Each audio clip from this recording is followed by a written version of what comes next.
Break کے بعد خوش آمدید ناظرین. ہمارے ساتھ اس وقت تشریف رکھتے ہیں سابق وزیر اعلیٰ پنجاب سردار دوست محمد کھوسہ صاحب. سردار صاحب, پاکستان مسلم لیگ نون کے ساتھ تو آپ کی ایک سفر کی لمبی تاریخ ہے. 28 سال 85 سے لے کے 2013 میری 92 سے لے کے اور 2013 تک. ٹھیک. اور والد صاحب کی خیر 85 سے آنورڈز. ٹھیک.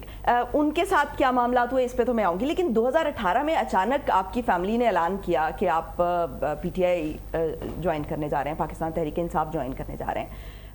لیکن پھر فوراً سے فواد چودھری بھی اس کے خلاف آ گئے کہ ہم کہ جو اس ملاقات میں شامل ہیں, لوگ جو عمران خان کے ساتھ ملاقات میں شامل ہیں, صرف وہی پاکستان تحریک انصاف کا حصہ ہوں گے. جو نہیں آئے غالباً آپ کی طرف اشارہ تھا کیونکہ آپ ڈی جی خان سے لیٹ ہو گئے تھے یا نہیں؟ I was in لاہور جی. اچھا, I was in لاہور. خبر یہ آئی تھی کہ آپ ڈی جی خان سے لیٹ ہو گئے تھے. نہیں. اچھا, یہ اب پتہ نہیں یہ خبر ان کی طرف سے ایسا کیا ہوا تھا کہ فواد چودھری صاحب نے اتنا بڑا ایک ہنگامہ سا کر دیا؟ نہ صرف فواد چودھری, شیری مزاری نے بھی بہت والد صاحب کے بڑا بیان دیا تھا. I won't say anything against either of the two. شیری مزاری صاحبہ میرے لیے قابل احترام ہیں, فواد صاحب بھی اس لحاظ سے. انہوں نے جو کہا بہت کچھ, جو انہوں نے پچھلے عرصے میں کہا جب وہ حکومت میں تھے, آج اس پہ نادم ہیں. تو میرے بارے میں جو بات کی, میرے خاندان کے بارے میں جو بات کی, اس میں کتنی حقیقت اور کتنی نہیں ہوگی وہ فیصلہ وقت کرے گا. نہیں, اس طرح سے نہیں تھا جی. میں نے جو سیاسی سبق سیکھا اپنے والد سے, اور ان کے طور طریق دیکھ کے, ان کی کمٹمنٹ اور ان کے سیاست کو دیکھ کے, ہماری کافی عرصے سے جب ہم مسلم لیگ سے ہم نے راہیں جدا کی, نون سے ہم نے راہیں جدا کی, تو اس کے بعد ایک ایفرٹ شروع ہوئی تھی کہ دیگر جو فریکشنز ہیں مسلم لیگ کی ان کو اکٹھا کیا جائے. اچھا. یعنی 6-7 فریکشنز بن گئے تھے, بڑے چھوٹے, ان کو اکٹھا کیا جائے, اور ایک حقیقی جو ویٹرنز کی جو مسلم لیگ ہے, جنہوں نے پاکستان کی آزادی سے لے کے اور پھر محترمہ فاطمہ جناح اور ان کے بعد کے حالات میں بھی مسلم لیگ سے اپنی راہیں جدا نہیں کی, تو ان کی نظریے کے تحت ایک مسلم لیگ بنائی جائے. اچھا. اور یہ ویژن کس کا تھا؟ جی, ویژن کس کا تھا؟ انفارچونیٹلی میرا. اچھا. Why? Because I saw my father in Muslim League always, and I did not want my father to take a decision جو کہ ان کی طبیعت, ان کے مزاج اور ان کے سیاسی نظریے کے برخلاف ہو. سو یہ ایک ایفرٹ کی گئی, یعنی ان سے بات کی, انہوں نے اس چیز کو تسلیم کیا. سید غوث علی شاہ صاحب سندھ میں میرے والد کے ساتھ ان کی بہت قربت, میں ان کا بہت احترام, مجھے بچوں کی طرح سمجھتے تھے. ان کی کمٹمنٹ کو دیکھ کے, اور پیر صاحب پگاڑا اس وقت بڑے پیر صاحب حیات تھے, ان کی شخصیت کو دیکھ کے, اور میر ظفر اللہ خان جمالی, ان کے خاندان کی مسلم لیگ کے ساتھ ایک وابستگی پرانی آ رہی, سلیم سیف اللہ خان صاحب کے پی کے سے, سو یہ حامد ناصر چٹھا صاحب, یہ سارے ایسے آہستہ آہستہ اکٹھے ہوتے گئے. اینڈ پھر بالآخر جو ہے وہ یہ فیصلہ کیا گیا کہ جی پرویز مشرف صاحب کی بھی ایک مسلم لیگ کا فریکشن ہے, تو اگر ان کو شامل نہیں کریں گے سارے میں, وہ نہ ہونا چاہیں تو نہ ہونا چاہیں, نہ بے انصافی ہوگی. تو اس پہ میرے والد کی بھی تھوڑی ریزرویشنز تھیں, غوث علی شاہ صاحب کی, کیونکہ باقی صاحبان سمیت چودھری شجاعت حسین اور چودھری پرویز الہی صاحب, یہ سارے ان کے ساتھ کام کر چکے تھے. شیخ رشید صاحب, یہ سارے ان کے ساتھ کام. اور ان کے ساتھ جانے کا آئیڈیا کس کا تھا؟ ساروں کا ایک مشورہ تھا. جن دو لوگوں نے ان کے ساتھ کام نہیں کیا تھا وہ غوث علی شاہ صاحب تھے اور میرے والد صاحب تھے, جنہوں نے ان کی مخالفت اور انہوں نے ہماری مخالفت کی تھی. سو ایک بہت بڑا فیصلہ تھا, لیکن اس پہ بھی ایک کنسنسس ڈیولپ ہوا کہ جی نہیں, ان سے بات کرنی چاہیے. سو ان سے بھی بات ہوئی, ان کی بڑی اس میں خواہش تھی کہ جی یہ ہو جائے. Unfortunately right at the time of, جب وہ فروٹ بالکل تیار ہوا, تو اس وقت پھر چند ایسی شخصیات اس پورے مرحلے میں جو ہمیشہ فیصلہ کرنے سے پہلے سورج کی طرف دیکھتے ہیں. تو جب سورج کی طرف دیکھا تو اس وقت میرے خیال میں سورج تھوڑا سا مدھم تھا اس سمت میں. تو جب انہوں نے وڈرا کیا تو یہ ساری چیز پھر آہستہ آہستہ ختم ہو گئی. ٹھیک. تو اس کے بعد یہ تھا کہ اگر سیاست کرنی ہے تو پھر فیصلہ کرنا ہے. ود ان دا فیملی جب یہ ڈسکشن اور دوستوں کے ساتھ ڈسکشن ہوئی تو ایک چیز کے اوپر فیصلہ ہوا کہ جی پارٹی جوائن کرنی ہے, گروہ نہیں, پارٹی جوائن کرنی ہے.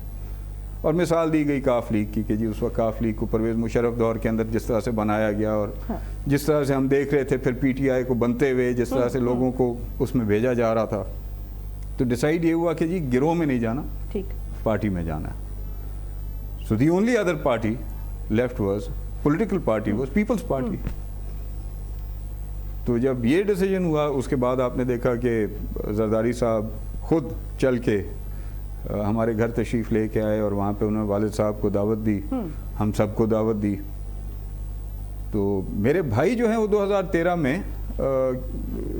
نون مجھ سے اور والد صاحب سے پہلے چھوڑ چکے تھے ان کی زیادتیوں کی وجہ سے, پیپلز پارٹی میں شامل ہو گئے تھے. 13 کا الیکشن انہوں نے پیپلز پارٹی میں سے لڑا اور 2014 میں غالباً وہ پیپلز پارٹی کے کسی شاید رویے کی وجہ سے دل برداشتہ ہو کے وہ ان کا پورے دوستوں کا گروپ نے پی ٹی آئی جوائن کر لیا. سو there was a kind of a tug of war. وہ چاہتے تھے کہ پی ٹی آئی کی طرف, ہم چاہتے تھے کہ ایک پولیٹیکل پارٹی کی طرف. سو اس میں میں سمجھتا ہوں کہ وہ شاید کامیاب ہوئے اور والد صاحب کو اس طرف قائل کرنے میں. اچھا, یعنی آپ کے بڑے بھائی جو ہیں وہ ان کو قائل کرنے میں کہ پاکستان تحریک انصاف جوائن کریں. ہم یہ چاہتے تھے سارے دوست بھی اور ہم بھی کہ جو بھی فیصلہ ہو ایک ہی فیصلہ ہو, لیکن other then P T I. تو آپ کیوں اس میٹنگ میں نہیں گئے؟ Because I did not agree with it. I did not agree with it. یعنی میاں نواز شریف تو پھر پی ٹی آئی کی قیادت نے اس کو ایشو کیوں بنایا؟ شاید اپنی اس امبیرسمنٹ کو چھپانے کے لیے. کس امبیرسمنٹ کو؟ کہ میں نے انکار کیا. میں تو ساتھ والے گھر میں تھا, جس گھر میں والد صاحب اناؤنس کر رہے تھے میں ساتھ والے گھر میں تھا. اچھا, میں نے تو انکار کیا. اور میں آن ایئر یہ بات کروں, پہلے بھی کر چکا ہوں کہ میں نے ایک دن رات پہلے جب یہ بھائی نے مجھے بتایا کہ جی کل 4 بجے وہ آ رہے ہیں تو آپ بھی ضرور آئیے, تو میں نے جب ان کو انکار کیا تو والد صاحب نے مجھے بلوایا اور میں ان کے پیر پکڑے کہ جی آپ نے زندگی میں جو فیصلے کیا ہم نے ان کو آنکھیں بند کر کے تسلیم کیا. یہ فیصلہ آپ خود سمجھتے تھے کل تک کہ ٹھیک نہیں ہے, آج آپ فیصلہ کر رہے ہیں, مجھے اس فیصلے سے مہربانی کریں, اجازت دیں, باہر رکھیں. تو والد ہیں اور ہم پہ ہمیشہ شفیق رہے, انہوں نے اس چیز کو بہتر سمجھا اور مجھے کہا ٹھیک ہے آپ نہیں جوائن کرنا چاہتے آپ نہ کریں. But what am I going to say to the public? I said, say to the public that he does not want to join PTI. وہ بہرحال اس کو وہ شاید اپنے ایک طریقے سے اس کو نہیں ایکسپلین کر سکے, but I never wanted to be a part of PTI. Had I wanted to be a part of PTI, so I would have been there to announcing with my father. جب نہیں تھا تو نہیں تھا, اس کو پھر اپنی امبیرسمنٹ کو, کیونکہ میرے بھائی نے جو مجھے بتائی بعد میں بات وہ یہ تھی کہ جہانگیر خان ترین صاحب نے گاڑی سے اترتے ہی, یعنی کہ جب اندر باقی سارے جو ممبرز کھڑے تھے ان کو دیکھ کے اور جب مجھے نہیں پایا تو پہلا سوال میرے بھائی سے یہ کہا کہ وہ کدھر ہے. انہوں نے کہا جی وہ نہیں آ رہا. And then he picked up his phone and he went outside. یعنی عمران خان صاحب شاید اندر بیٹھے رہے, شاہ محمود قریشی صاحب اندر بیٹھے رہے, وہ فون اٹھا کے اور باہر چلے گئے. اور اس کے 10 منٹ بعد جو ہے وہ ٹکٹ چلنے شروع ہو گئے فواد چودھری صاحب کے. اب انہوں نے کنوے کیا, کس نے, کیونکہ یہ کوئی سپر سونک ایج تو ہے نہیں کہ اتنا جلدی جو ہے وہ اس پہ ری ایکشن آ جائے, تو ظاہری بات ہے اس سچویشن کو اسیس کر کے انہوں نے اپنا ایک کاؤنٹر جو ہے وہ پیش کرنا تھا, کیا, کریں, آج خود دیکھ لیں کہاں ہیں. تو جو میں سمجھتا ہوں جو فیصلہ میرا تھا وہ بہتر تھا اور ٹھیک تھا. جو فیصلہ جہانگیر خان صاحب کا تھا وہ دیکھ لیں. جہانگیر صاحب نے کس کو فون کیا تھا؟ جس کو بھی کیا ہوگا. This is what my brother told me کہ جیسے ہی میں نے کہا وہ فون اٹھا کے اور باہر چلے گئے, اینڈ تھوڑی دیر بعد یہ ٹکٹ شکٹ چلنے شروع ہو گئے, کیونکہ جب تک یہ لوگ باہر اناؤنس کرنے کے لیے آئے تو تب میرے خیال میں کسی نے یہ سوال کیا کہ جی وہ کیوں نہیں. تو اس پہ میرے والد نے غالباً کہا کہ جی وہ آ جائیں گے.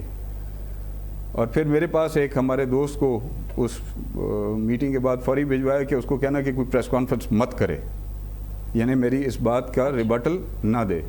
اور میں نے والد کے حکم کے احترام میں اس کا ریبٹل نہیں دیا. ٹھیک. لیکن the very next day I went to my father and I said کہ جی اب مجھے اجازت دیں کہ میں پھر اپنا سیاسی فیصلہ, اگر میں نے سیاست کرنی ہے تو پھر میں اپنا سیاسی فیصلہ کروں. رائٹ ہے. اور he is always been very kind. انہوں نے کبھی کسی کو جبر سے, کسی کو زور سے کسی فیصلے پہ پابند نہیں رکھا. انہوں نے کہا کہ بیٹا تمہارا حق بنتا ہے, تم جو فیصلہ کرو. میں کہا جی آپ نے فیصلہ کیا, آپ نے دیکھ لیا. اسٹل آپ پیپلز پارٹی کا حصہ ہیں, پاکستان پیپلز پارٹی کا, کیونکہ 8 فروری کا الیکشن بھی آپ نے پاکستان پیپلز پارٹی کے. although I know that مشکل ہے سفر, لیکن میرے خیال میں کرنٹس کے. مشکل کیا ہے؟ مشکل ہے یو سی پنجاب ہے, پنجاب کی سیاست ہے, پنجاب کی سیاست پہ پاکستان کے سیاست کے ڈائنامکس ہیں. اور میں ہمیشہ یہ مانتا آیا اور کہتا آیا, آج بھی مانتا ہوں, کہ یہ مہنگائی مارچ بلاول نے شروع کی تھی فرام کراچی ٹل اسلام آباد, تو جو رسپانس پنجاب سے آنا شروع ہو گیا تھا, کیونکہ پی ٹی آئی کے حالات غیر تھے, نون سے لوگ راضی یا خوش نہیں تھے, تو ایک آلٹرنیٹیو جو ہے, جو کسی زمانے میں پنجاب پیپلز پارٹی بیس تھوڑی اگریسو اپروچ بھی رکھتے ہیں چونکہ بلاول بھٹو صاحب, تو وہ پنجابیوں کو پسند آتی ہے. لوگوں کا رجحان جو ہے وہ اس طرف ہونا شروع ہو گیا. And then came P D M. I was the only one amongst the entire crowd جس سے مشورہ ہو رہا تھا, جس نے اس وقت لیڈرشپ کو یہ کہا کہ جی ہماری face of the party is Bilawal. اور جو موومنٹ ابھی شروع ہوئی ہے یہ مہنگائی مارچ کے, اس کا رسپانس دیکھ لیں. اگر آپ حکومت سازی کے ساتھ حکومت کا حصہ رہے تو اس کا مطلب ہے کہ پھر اگلے سال 1.5 سال کے لیے چیئرمین بلاول حکومتی امور میں مصروف ہو جائیں گے. Who's going to lead the party? So جو مومنٹم بنا ہوا ہے اس کے لیے ضروری یہ ہے کہ آپ حکومت سازی کا حصہ بنیں, حکومت کا حصہ نہ بنیں. ٹھیک. تو اس وقت نہیں مانی, آپ مان لیجیے. نہیں, ابھی بھی اہم عہدے تو انہی کے پاس ہیں, پاکستان پیپلز پارٹی کے پاس. مثلاً صدر پاکستان پیپلز پارٹی سے ہیں, ٹھیک ہے, بٹ پھر بھی حکومت تو انہی کے کانسٹیٹیوشنل ہے, لیکن تمام آئینی عہدے آپ نے اپنے پاس رکھے ہوئے ہیں. آئینی عہدے بھی تو حکومت کا پارٹ ہی ہے. جی بالکل ایسی بات ہے, لیکن کانسٹیٹیوشنل عہدے جو ہیں آپ اگر ان کو دیکھیں, انتظامیہ سے الگ کیا جا سکتا ہے, لیکن وہی آپ کو کہہ رہا ہوں, ہیڈ آف دا اسٹیٹ کا عہدہ زرداری صاحب کے پاس ہے. I think he deserves it, politically speaking. He's not a part of... آپ کی پارٹی سے ہیں, پنجاب میں بھی, کے پی میں. بالکل. اور میں نے اس چیز کے اوپر بھی اپنی جو سیکنڈ ٹیئر لیڈرشپ ہے ان کی مشاورت میں نے کہا تھا کہ پنجاب کی گورنرشپ نہ لیں. مال روڈ کے درخت کا پتہ توڑنے کی اس کے پاس اجازت نہیں ہے, اس کے پاس اختیار نہیں ہے. اور جو توقعات لوگوں کی کسی عہدہ اچھا یا برا عہدہ ملنے کے بعد لوگوں کی توقعات اس عہدے کے ساتھ جڑی ہوئی ہوتی ہیں. نہیں ہے پھر اس طرح گورنر نہیں ہے, لیکن گورنر کے وہاں پہ کچھ ہیں, ایسے کوئی اختیارات ہیں گورنر کے, especially as far as FATA is concerned and those areas are concerned. وہاں پہ گورنر کا اچھا بھلا عمل دخل ہے. اب کسی حد تک وہ کوئی کرب یا کمپرومائز ہو گیا تو I can't say, but Balochistan میں اور ہے یہی انتظام, لیکن وہاں پہ کچھ تھوڑے سے حالات, پولیٹیکل حالات اور انتظامی حالات مختلف ہوتے ہیں. 2013 سے آنورڈز آپ پاکستان پیپلز پارٹی کا حصہ ہیں, رائٹ؟ 13 نو 18 آنورڈ. 18 آنورڈ. ٹھیک, تو 13 سے 18 کے درمیان وہ جو آپ کا ایک ہم وہ آزاد تھا, ہم آزاد تھے, وی ور انڈیپینڈنٹ. ٹھیک ہو گیا, وہ آپ ایک نئی پارٹی بنانے کا سوچ رہے تھے. 12 سے لے کے 12 میں نے چھوڑی, 12 سے لے کے اور 18 تک وی ور انڈیپینڈنٹ. ٹھیک ہو گیا. تو اتنا عرصہ ہو گیا آپ کو پاکستان پیپلز پارٹی کے ساتھ, اور آپ کی پنجاب میں بڑی اسٹرانگ پوزیشن بھی ہے. کیا ریزن سمجھتے ہیں کہ پاکستان پیپلز پارٹی جو ہے وہ پنجاب میں ابھی تک اپنا مقام نہیں بنا سکی ہے؟ یہ تو جو مقام دیتے ہیں یہ تو ان سے پوچھنا چاہیے نا. یہ میں تو کھل کے بات کرنے کا عادی ہوں, میں لگی لپٹی کا عادی نہیں. ساروں کو راضی کر دیا ہے کچھ نہ کچھ دے کے, ساروں کو راضی کر دیا ہے کچھ نہ کچھ دے کے. یہی تو کمپرومائز ہیں جنہوں نے ملک کا بیڑا غرق کیا ہوا ہے. تو ان دی اینڈ کمپرومائز کرتے تو سیاست دانی ہے نا. ہاں, اگر بہتری کی طرف کمپرومائز ہو تو ضرور کریں. یعنی آگے بڑھنے کے لیے اگر ایک قدم پیچھے لینا پڑے تو اس میں کوئی حرج نہیں ہے. لیکن اگر آپ کو یہ پتا ہو کہ پیچھے بھی کھائی ہے اور آگے بھی کھائی ہے تو وہاں پہ پھر آپ کو فیصلہ کرنا ہے نا کہ آپ نے کیا کرنا ہے, پچھلی کھائی میں گرنا ہے یا اگلی کھائی میں گرنا ہے. یعنی ذمہ داری نہیں لینی چاہیے پھر. ظاہری بات ہے, یعنی سیاست کا تقاضا یہی ہے. اب بھی جو حالات بنے ہوئے ہیں, یعنی ان حالات کے اندر آپ یہ دیکھیں کہ بہت سارے لوگ ایسے ہیں جو بدلے ناخواستہ ایک دوسرے کو برداشت کر رہے ہیں. گورنر صاحب نے کچھ دن پہلے جو ہے وہ ایک بیان دیا ٹیلی ویژن کی کسی چینل کے اوپر کہ جی ہمیں بڑے گلے شکوے ہیں. تو ان گلے شکووں کا تو آپ کو پہلے دن سے پتہ ہونا چاہیے تھا کہ یہ تو ہوگا. اب ظاہری بات ہے اقتدار نون کا ہے تو نون پہلے بینیفٹس تو اس اقتدار سے اپنے لیے لے گی نا, آپ کے لیے تو نہیں لے گی یا کسی اور کے لیے تو نہیں لے گی. آپ سابقہ مثالیں دیکھیں کہ سابقہ حالات میں آپ کے ساتھ کیا کیا کچھ ہوا. مولانا صاحب کے ساتھ دیکھیں, مینگل صاحب کے ساتھ دیکھیں, سردار اختر خان کے ساتھ دیکھیں کیا ہوا. باقی جو پولیٹیکل پارٹیز تھیں, چاہے ایم کیو ایم پاکستان تھی یا جو بھی اب اس کا نام ہے وہ تھی یا جو بھی تھی, ان کے ساتھ کون سی کمٹمنٹس پوری کی ہیں انہوں نے. And it is there right کہ وہ نہ کریں کیونکہ حکومت میں وہ بیٹھے ہیں. تو زرداری صاحب کو تو مفاہمت کا بادشاہ کہا جاتا ہے, تو پھر پنجاب میں وہ اپنی پوزیشن جو ہے وہ اس پر مفاہمت کیوں نہیں کر پا رہے یا کرنے میں کیوں ناکام نظر آ رہے ہیں؟ اس پہ مفاہمت تو ایک رنگ میں ہو گئی نا. اس میں اور کیا کریں گے یعنی پنجاب کا گورنر ایک فگر ہیڈ یوں سمجھیں, سیریمونیل ایک پوسٹ ہے. بٹ آپ نے کہا نا کہ پارٹی کو بھی اپنی اسٹرینتھ کے لیے کہیں اور دیکھنا پڑتا ہے, تو میں اس تنازع نہیں, ہمیں نہیں دیکھنا پڑتا. اگر ہم دیکھتے ہوتے تو شاید آج حالات مختلف ہوتے. پیپلز پارٹی نے تو انفارچونیٹلی کبھی اس طرف دیکھا ہی نہیں ہے جس طرف باقی دیکھ کے اقتدار میں پہنچ جاتے ہیں. اگر ہم اس طرف دیکھنے اور رلائے کرنے شروع ہو جاتے تو پتہ نہیں کب کے پیپلز پارٹی کا تو شاید مقابلہ ہی کسی کے ساتھ نہ ہوتا. تو مفاہمت کا بادشاہ پھر سیاسی جماعتوں کے ساتھ نہیں ہو سکتا. سیاسی حوالے سے مفاہمت, یہ تو تمام سٹیک ہولڈرز کے حوالے سے سیاسی حوالے سے مفاہمت. مفاہمت دیکھیں ہمارے ماحول کے اندر مفاہمت یہی ہے کہ آپ وہ جیسے کہا جاتا ہے نا کہ آپ میرے پاس, ہیں کہ سیاسی مفاہمت اور سٹیک ہولڈرز کے ساتھ جو مفاہمت ہے اس میں بہت فرق ہے. یقیناً فرق ہے, اور اگر وہاں پہ سٹیک ہولڈرز کے ساتھ اگر مفاہمت ہوتی تو آج شاید یہ حالات نہ ہوتے جو اس ملک میں حالات ہیں, جو اس وقت انڈائریکٹلی جو ان تک رائے اور جو مشورے پہنچائے گئے تھے. اگر ان پہ زرداری صاحب کے مشوروں پہ اور ان کی رائے کے اوپر اگر عمل درآمد ہوتا تو شاید پاکستان کے حالات آج یہ نہ ہوتے جن حالات سے آپ اور ہم گزر ہیں. اب وہ بہت لمبی تفصیل ہے اور کچھ ایسی باتیں جو شاید میں شیئر نہ کر سکوں ایک امانت بطور, لیکن بہت ساری ایسی چیزیں تھیں جو اگر ان پہ عمل ہوتا تو آج شاید پاکستان کے حالات یہ نہ ہوتے جو حالات ہیں. مثلاً کون سی چیزیں؟ میں نے کہا کسی حوالے سے میں ذرا باؤنڈ ہوں کہ میں وہ باتیں آپ آف دی ریکارڈ مجھے بتائیں گے.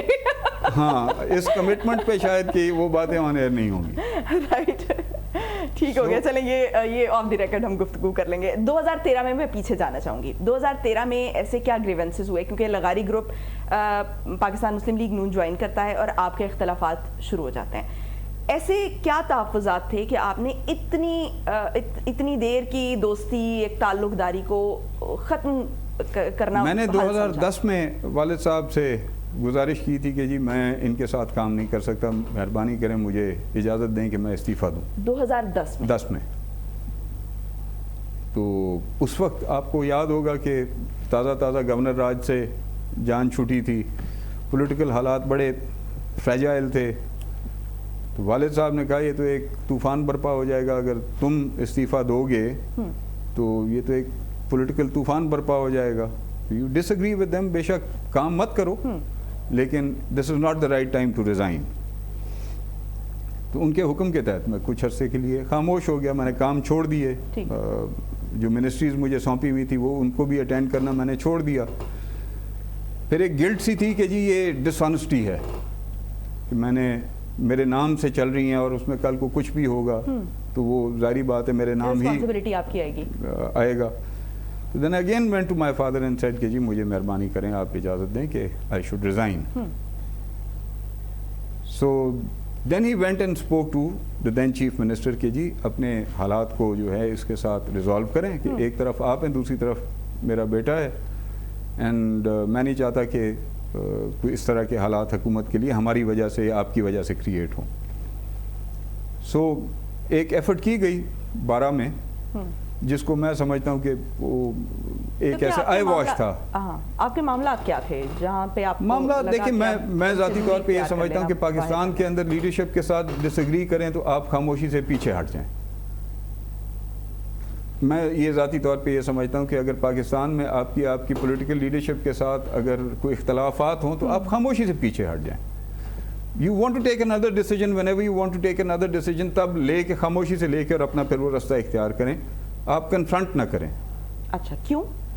اس ظاہری بات ہے پولیٹیکل پارٹی ہے، ظاہری بات ہے جو میں نے بھگتا ہے، یعنی 28 سال دینے کے بعد جو میری وفاداریوں کا صلہ مجھے ملا، میرے والد کو جو صلہ ملا، اس کے بعد تو یہی ہے کہ بھئی آپ خاموشی سے اپنا پیچھے ہٹ کے اپنا رستہ اختیار کریں. آپ ضرور کسی حد تک لڑ سکتے ہیں اور اس سے آگے بھی لڑ سکتے ہیں، اگر لڑنے کی آپ میں سخت ہو لڑ سکتے ہیں، لیکن at the end of the day نقصان ہوتا ہے دونوں طرف سے. لیکن آپ تو 92 سے وابستہ تھے پاکستان مسلم لیگ نون کے ساتھ، تو میں تو ایم ایس ایف سے وابستہ تھا نا، 92 M S F youth wing, and then gradual وہ لیڈر چڑھتے گئے. والد صاحب نے تو 85 میں ڈیسائیڈ کیا، بلکہ 87 میں ڈیسائیڈ کیا کہ جی اب اس سے پہلے مسلم لیگ یونائٹڈ تھی، جب جنیجو صاحب اور میاں نواز شریف کے آپس میں اختلافات ہوئے، اس کے بعد انہوں نے ڈیسائیڈ کیا کہ جی اب میں نے اس کے ساتھ ٹھہرنا ہے یا اس کے ساتھ ٹھہرنا. اس وقت گروپ سارے نے ڈیسائیڈ یہ کیا نواز شریف صاحب کے ساتھ ٹھہرنا، اور تب سے ٹھہرے رہے. ٹھیک. وہ جیسے میں نے ایک مثال دی نا کہ when I was clever I wanted to change the world and then I decided to change myself when I became wise. تو اس وقت I was clever, I wanted to change things. 8 سال 9 سال مشرف کا رگڑا کھایا ہوا تھا، اس دوران جو حالات بنے ہوئے تھے وہ حالات دیکھ کے I wanted کہ change who. And I sincerely gave my best efforts while I was the chief minister, even after when I was given I didn't want those ministries. Mian Nawaz Sharif نے بلا کے مجھے کہا کہ آپ ان کے ساتھ کام کریں. میں نے وہ ایکسیپٹ کی اور انہوں نے مجھے 3-4 بڑے ہیوی محکمے دے دیے. اب ایک طرف یہ تھا کہ جی کرپشن کا خاتمہ کرنا ہے جو بڑھ چکی تھی پچھلے سالوں میں، دوسری طرف سستی روٹی کے پروگرام میں جو کچھ ہوتے میں دیکھ رہا تھا تو میں جا کے کمپلین کرتا تھا کہ جی آپ کی چوائس کے آفیسرز آپ نے لگائے ہوئے ہیں سستی روٹی کے اوپر اور وہ یوں کر رہے ہیں. آپ کی جو لمیٹڈ سی پولیٹیکل ٹیم آپ نے بٹھائی ہوئی ہے وہ یوں کر رہی ہے، کرپشن کر رہی ہے. ظاہری بات ہے اس میں اپنے بینیفٹس دیکھ رہے تھے نا وہ. وہاں سے بات شروع ہوئی. میں آپ کو ایک مثال دے رہا ہوں، اور میں سمجھتا تھا کہ میں اپنا فرض ادا کر رہا ہوں کہ میں ہیڈ آف دا گورنمنٹ کو جو حالات ہیں وہ بتا رہا ہوں اور میں ان کو کنفرنٹ کر رہا تھا. ایک افسر تھا، ایک ہمارے اعلیٰ عہدیدار کے ایک مسئلہ آیا، اس کی بلڈنگ کے اوپر بڑا واویلا مچا کہ یہ غیر قانونی یعنی تجاوز ہوئی ہے، اور کوئی 8-9 کرپٹ آفیسرز تھے ہمارے ایک محکمے کے جن کے خلاف پروسیڈنگز ہو رہی تھی محکمے میں اور ان کو پوسٹنگز وغیرہ نہیں دی گئی ہوئی تھی. تو ان میں سے ایک کے بارے میں اس نے چیف منسٹر صاحب کو کہا کہ جی اس کو بحال کریں، میرا مسئلہ حل ہو جائے گا. He was responsible for that نقشہ اور واٹ ایور اس وقت جب بنا تھا. تو سی ایم صاحب نے جب مجھ سے بات کی تو میں نے کہا کہ سر نتھنگ ڈوئنگ. یہ تو these are amongst those corrupt people جن کا آپ کے پاس سمری آئی ہوئی ہے کہ ان کو پوسٹ نہیں کرنا، ان کے خلاف تعدیبی کارروائی کرنی ہے محکمانہ. ایک کو اگر میں لگاتا ہوں باقیوں کا کیا جواز ہے میرے پاس؟ نہیں وہ دیکھیں نا مسئلہ ہو رہا ہے، یہ ہو رہا ہے، وہ ہو رہا ہے. تو میں کہا جی آپ کے پاس ایک ایگزیکٹو اتھارٹی ہے، آپ میری اتھارٹی کو اوور رول کر کے آپ لگا دیں، وہ ہوا. تو اس طرح کے جب معاملات ہونے شروع ہو گئے تو میں کہا یار وہ آنیسٹی کہاں گئی؟ اور وہ جس چیز کے خلاف ہم نے لڑنا تھا، میں نے ڈسٹرکٹ کے اور تحصیلوں کے اور ٹاؤنز کے میں نے آڈٹس جب شروع کرائے، اس میں بے پناہ کرپشن سامنے آ رہی تھی لوگوں کی. کہیں غفلتیں تھیں، کہیں کرپشن تھی. جو جوائن کرتے ہیں ان کے کیسز بند، یعنی ان کو کچھ نہ کہیں. جو جہاں کھڑے ہوئے تھے وہاں پہ کھڑے رہے، ان کے خلاف کاروائیاں کریں. یہ تو اس طرح سے مناسب نہیں تھا کہ جو ہماری طرف آ جائیں وہ دھل گئے، جو ہماری طرف نہیں ہیں ان کے خلاف. تو یہی کچھ تو پی ٹی آئی میں ہوا، اور یہی پھر جو پی ٹی آئی والے جو اس وقت پی ٹی آئی کے نمائندوں کے خلاف ہم سارے بولتے تھے کہ یہ اچھے برے یہ وہ اگر نون کی طرف آ گئے یا ہماری طرف آ گئے، کسی اور طرف آ گئے تو وہ دھل گئے. اچھا پی ٹی آئی کا کیا فیوچر دیکھتے ہیں؟ یہ خان صاحب پہ ڈیپینڈ کرتا ہے اور شاہ صاحب پہ ڈیپینڈ کرتا ہے. نہ میاں صاحب پہ ڈیپینڈ کرتا ہے اور نہ صدر صاحب پہ ڈیپینڈ کرتا ہے. یہ خان صاحب پہ ڈیپینڈ کرتا ہے اور یہ شاہ صاحب پہ ڈیپینڈ کرتا ہے. اب شاہ آپ کون سا لیتے ہیں وہ آپ کی مرضی ہے. اور پھر خان صاحب کا فیوچر کیا دیکھتے ہیں جو اس وقت صورتحال چل رہی ہے اور جو